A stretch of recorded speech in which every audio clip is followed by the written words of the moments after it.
Méditation du 1er juin, l'école des animaux. Il y a diversité de dons, mais le même esprit. 1 Corinthiens 12, verset 4. Il y a quelque temps, j'ai lu une fable sur un groupe d'animaux qui se réunirent pour fonder une école. Il y avait un lapin, un oiseau, un écureuil, un poisson et une anguille. Alors, ils formèrent un comité pour décider ce que chacun enseignerait. Le lapin insista sur le fait que causer devait être une matière à enseigner. Le poisson proposa des cours de natation. L'écureuil la montée perpendiculaire aux arbres et l'oiseau les cours de vol. Ils préparèrent donc des plans d'enseignement et insistèrent sur le fait que tous les animaux devaient étudier tous les cours. Bien que le lapin ait obtenu un 10 en causant, grimper perpendiculairement aux arbres était un gros problème pour lui, car il tombait toujours. Finalement, il se cassa les pattes avant et ne pouvait même plus continuer à causer. Donc sa note baissa. L'oiseau volait magnifiquement, mais avait du mal à causer. Peu de temps après, sa note de vol chuta à 7. Et il fit bien pire en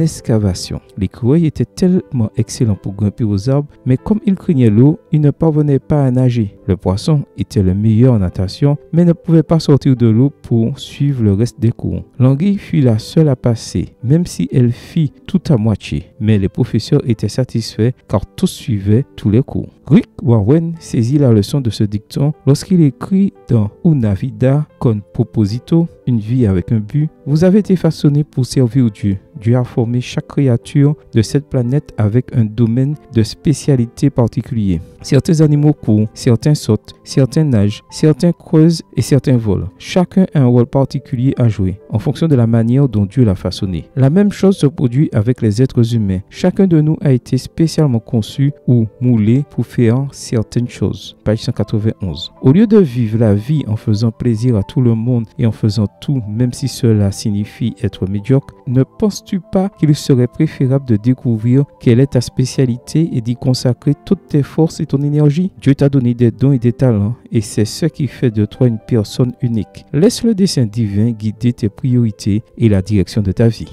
Amen. Bonne journée à toi et que le Seigneur te bénisse.